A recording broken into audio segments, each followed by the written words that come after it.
Hello, welcome to the second episode of Parenting the Millennials. Last episode we spoke about the context of how the parenting has changed over the years with Dr. Shailaja Shastri. And we also looked at the definition of misbehavior and the difference between playfulness and inappropriate behavior. To get into more details on what this means to us and how we can overcome. So let's get on to this conversation with Dr. Shailaja Shastri.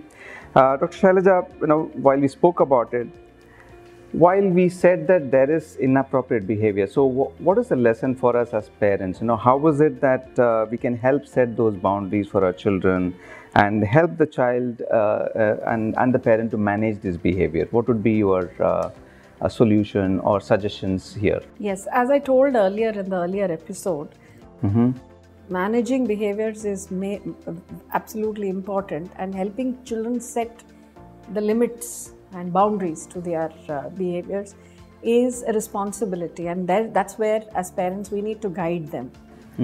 And very often as parents we think that we could do this through punishment tactics. Yeah. And I would like to bring in another term here called disciplinary tactics. There are two sets of tactics that we can use. Are they not same? That's a question that most of the parents ask. Is don't we punish children to discipline them? Correct. But I want to ask you, when I use the word punishment and when I use the word discipline or disciplining, punishing, is there a difference in the way in which you process it, the words? Yeah, so punishing seems harsh. Yes. Disciplining means I want to check the behavior, possibly. But somewhere I'm still not clear on how this, distinctness is coming. I understand that's exactly what we need to reflect on before we manage the behavior or help children manage their own behaviors. Let's look at the word punish. It's a harsher word, definitely, and it's more a tit for tat approach that I use. You did this, I'm going to smack you. Whereas when I say disciplining, there is a little more use of control and see how the child can have a learning outcome through that. Interesting. So I would like to bring in another two words. Punishment is more a reaction to a behavior, and a disciplinary tactic is much more a a response to a behavior. Okay. And very often, when I respond to a behavior, I actually help the child to build a learning outcome of it. Interesting. Okay. So I'll give you an example. Yeah, that might be helpful. A punishment. Most often I ask my audience, my parents, to tell me whether they have written impositions in their schooling. I'm sure all of us have written impositions. Me too, yeah. How did we write these impositions? We do something wrong and teacher asks you to write 100 times 100 something. times. Yeah. I will not talk in class. Write it 100 times. Most often we all wrote I, will. No. Very true, Talk. And each time I wrote that word, the emphasis was on I hate this teacher. Possibly. Rather than the end point or the learning outcome that I need to manage my behavior in class, talk less in class, and engage with the content in the class. My emphasis is more on I hate this teacher and somehow I need to get it done. Because I see that as a punishment not as a correction. So how did I learn from that, or rather what did I learn from that exercise? Did it give me a learning outcome, or did it lead to some kind of hatred, some kind of guilt, some kind of negative feeling? Very true. So punishments are most often leads to negative feelings in the child and also in the person who gives this punishment. Many a times when we beat the child, do we feel good about ourselves? Absolutely. No, we don't. When we we yell don't. and scream Yeah, at the we child, don't. we don't feel good at that. Most of the time, retrospectively, we say, why did we even do that? So Yes. let's look at 3-4 aspects of punishment. One is it's a reaction. Correct. It's a tit for tat. The outcome is not necessarily a learning and a positive learning outcome. It doesn't make me feel good when I give a punishing tactic to the child. And definitely it's not terribly good on the child also. It's very detrimental to the confidence of the child and the emotions. The resulting emotions are negative. Now let's contrast this with a disciplinary tactic. So the first one didn't help in the child learning anything new. It just stopped the child from doing something. That's it. The child may suppress negative behavior in front of you. Okay. But the repetition could happen later. I'll give you an example of how we are most often when we are riding our vehicle, two-wheeler or four-wheeler, in a road at 7 o'clock in the morning and the light is red. How are we? No one is there, and so you just slip through? Yes, we just slip through. Okay? And suppose, same thing, there is a SI standing on the other end of the road with his or with her vehicle, challan book. What do? Yeah, cautious, please stop. Yes. Because somebody is watching. Yes, yes. This is exactly what happens. We need a supervisor, external supervisor, to bring in the best of our behavior. So punishing will have to, the consequences, the parent should always be present for the child to not do it. Yes, in the presence. This is the flip side of it. But if I have internalized a behavior, I know that if it is a red light early in the morning or end of the day or any time, it is for me and I need to stop. That means I have internalized it.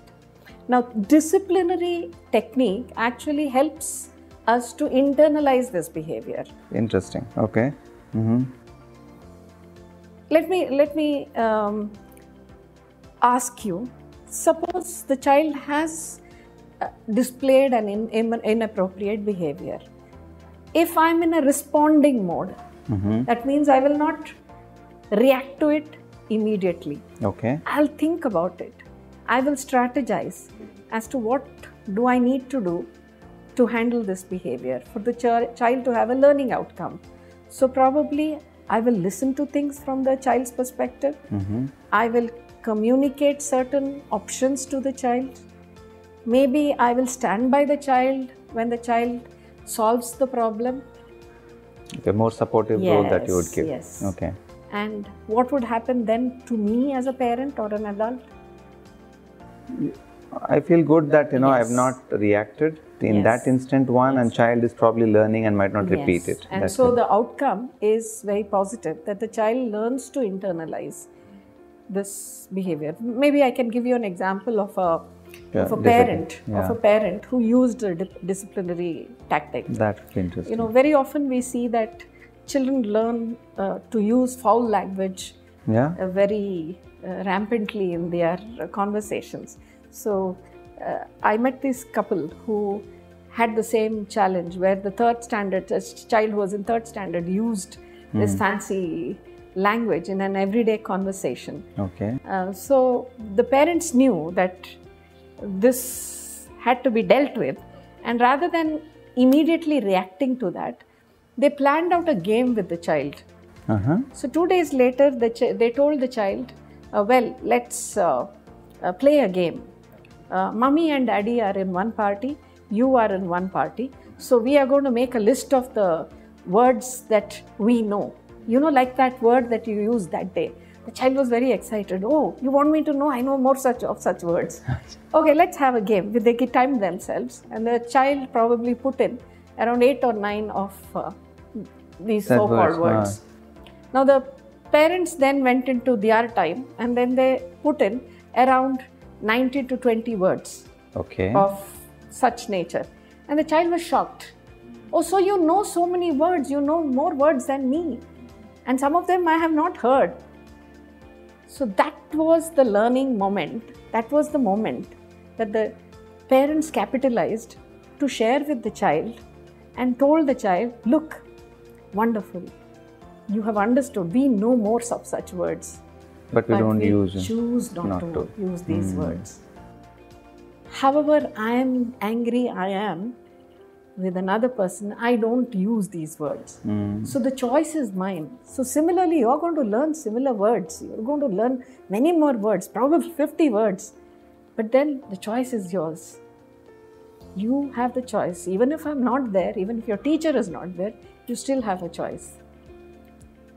Now, these are disciplinary tactics which require a little bit of strategizing from us, a little bit of patience from us, and also helping to look at issues from the child's perspective and not from my perspective as an adult.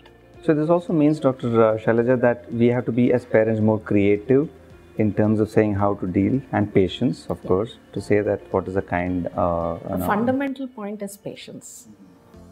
Because it's not a 100-meter sprint that we are running with the child. It's a lifelong marathon. So we need to be absolutely patient, and it's delightful. It's wonderful to enjoy the process. Yeah, enjoy the process. Yes. Don't be reactive and respond more. Yeah. Now, very interesting point that you said in terms of responding. And when you say the consequence of it, are there consequences? Should we show the consequence? These are the consequences to the child, or are we supposed to be conscious of the consequence that any of the actions could lead to? Helping the child develop boundaries is very important, and that more often you can use it, you can bring it very well by using consequences appropriately, because every behavior needs to have a consequence, and those behaviors, the consequences that we give, actually mold and shape their and guide them. Very true. Here I'd like to bring into another two sets of words called natural consequences and logical consequences. Oh, okay. Yes. That's interesting.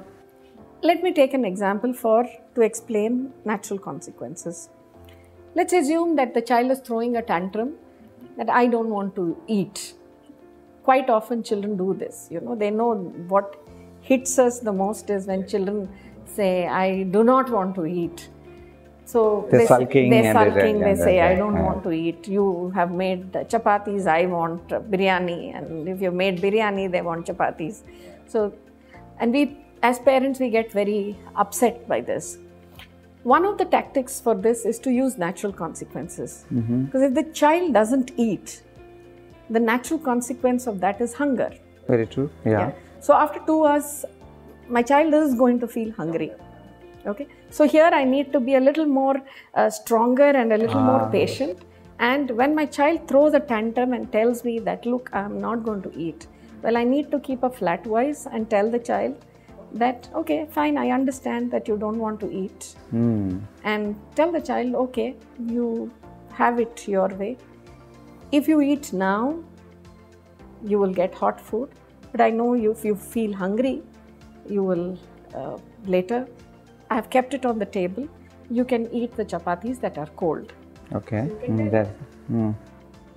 But I always have a word of caution. When the child is later eating, because definitely the child will feel hungry and eat, don't go next to the child and then say, oh, you can eat it now. That time when I offered you, you didn't eat it. There's no room for sarcasm in parenting. Because ultimately we want the child to grow and learn. And so let's be happy. And this is use of natural consequences. You're not reacting, you're responding. And when you're responding, you're using more of natural consequences to deal with it. And probably it's a long-term learning for the child also. Repeat it 3 times. That you're not perturbed by this tantrum that the child has thrown. The child understands that it's of no use, this tantrum. It's not yielding any results. And I like that prescription 3 times. Yeah. And then this should go away. Interesting, yeah. You're helping the child build an opinion that these things don't work. So that is the natural part of it. So can you help us with an example on logical consequences? Logical consequences have to be applied in the absence of natural consequences. Let's say that a child is playing cricket or playing something on the street, Yeah. and the ball goes and hits the neighbor's window pane and it shatters. Now what do? There has to be a consequence. How do you give? There's no natural consequences evident, that's there. So you need to give a logical consequence.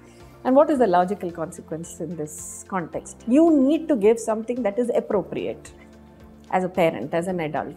So probably if you are one of those parents who give pocket money to the child, take away a certain amount and say that, look, no pocket money this time, or the pocket money is diverted to fixing the window pane. Okay. That's a logical consequence. Or if you're one of those parents who doesn't believe in pocket money, you could say that next month you wanted to buy a bag, so we are taking away that bag. The money that we had to put in for the bag goes for fixing the window pane. Or if the child is too small, one of the things that we can train at this moment is the child to say a sorry in a dignified way to the neighbor. And this is a great learning opportunity for the child.